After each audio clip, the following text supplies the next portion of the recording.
Zuluaga y Miramón, pero con cero capacidad política, sin legitimación. Y entonces es un fracaso absoluto el gobierno conservador en la capital.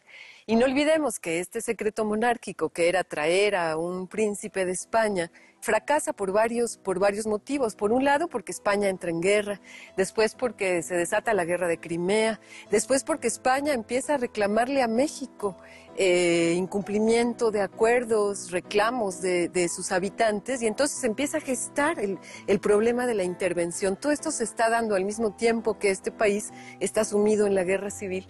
Y finalmente, bueno, España va a ver todo un acuerdo europeo, va a aliarse con Inglaterra y con Francia, van a empezar a cambiar, digamos, ese panorama de cómo intervenir a México, pero los monarquistas no han dejado en su empeño en las cortes europeas de seguir buscando un príncipe extranjero.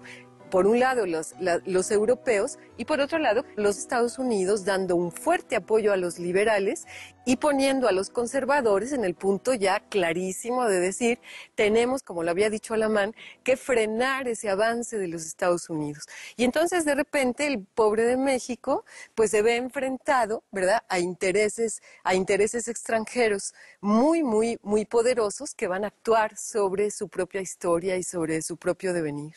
No va a ser España. No va a ser España quien va a restaurar, digamos, su presencia en lo que habían sido sus viejos dominios. Es Francia, es Napoleón III, es el emperador liberal. ¿Por qué?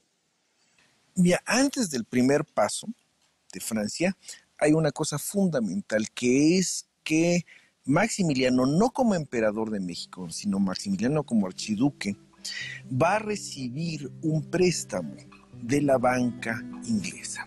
Se va de nueva cuenta a pagar, a darse el servicio de la deuda mexicana con acreedores extranjeros, y una vez que de alguna manera no solamente la banca inglesa, sino fundamentalmente la banca francesa con Fold, el Crédit Mobilier, etcétera, etcétera, son una serie de actos financieros que abren la posibilidad de la intervención de las minas, del algodón, del comercio, pero primero se tiene que fundamentar financieramente ese imperio mexicano. Así vemos cómo la aventura, la llamada aventura francesa en México, tiene una serie de implicaciones ya de esta segunda etapa del siglo XIX, donde hay una serie de potencias industriales en plena competencia en un reparto del mundo. Pero entonces es México ya en el contexto de los intereses internacionales. Sí, de una competencia internacional por espacios económicos, claro, sobre todo, ¿no? Y también, digamos, es esta carga cultural, ¿no? De detener el avance, de salvar a la raza latina, como decía Napoleón III. La expresión América Latina es de él.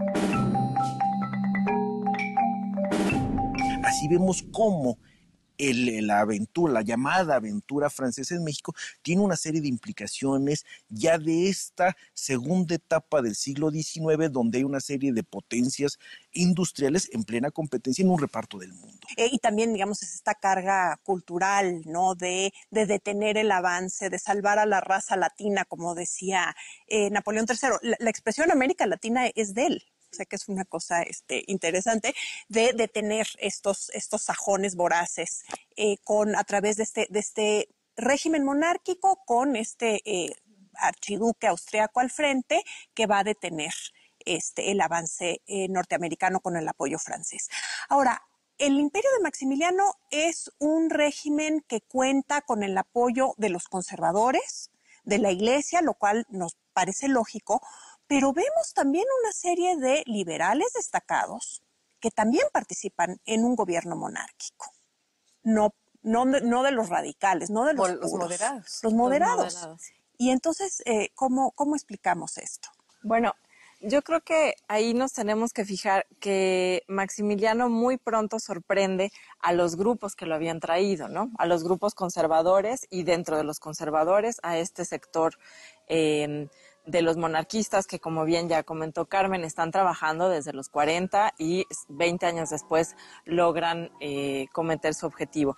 Entonces, me parece que ante la sorpresa de los conservadores también hay una paulatina empatía por algún sector de los liberales, en especial los moderados, que se fijan en las políticas de Maximiliano, sobre todo frente a las comunidades indígenas en materia de trabajo, y empiezan a observar pues algunos puntos de encuentro entre los planteamientos originales de los años 50 de los liberales.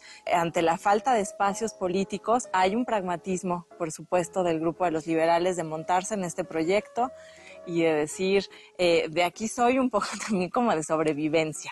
Yo creo que habría que también ponerle su justa dimensión al aspecto de la empatía ideológica, pero también a otro de un franco pragmatismo. Y bueno, en un principio los conservadores y la Iglesia están muy ilusionados con la llegada de Maximiliano, pensando que por fin se va a dar ese proyecto ansiado de una monarquía católica, bueno, con príncipe católico.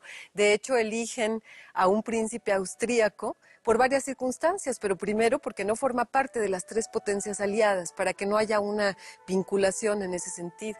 Y por otro lado, porque bueno, pues era un hijo segundo que no tenía la posibilidad de heredar un trono, si acaso Grecia, como se le proponía, y por otro lado, por las pretensiones de Carlota, de ser emperatriz, digamos, ¿no? Pero los conservadores muy pronto se desengañan y empiezan a darse cuenta, bueno, pues que no está resultando como ellos querían este príncipe.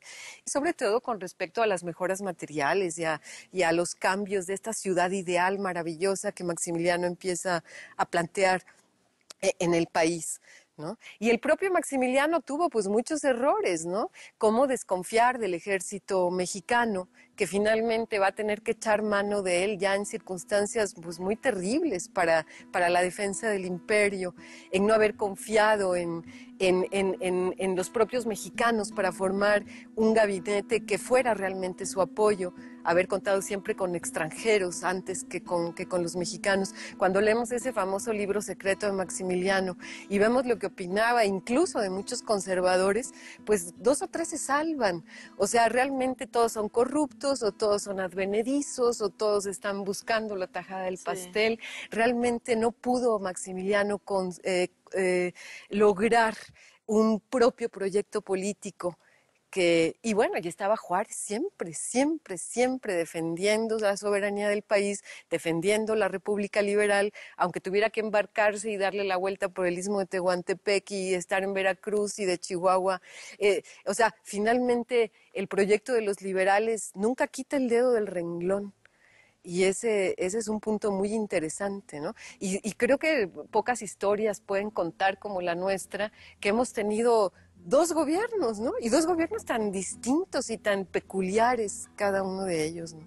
Y los liberales tampoco era un grupo homogéneo. Y Juárez se queda solo.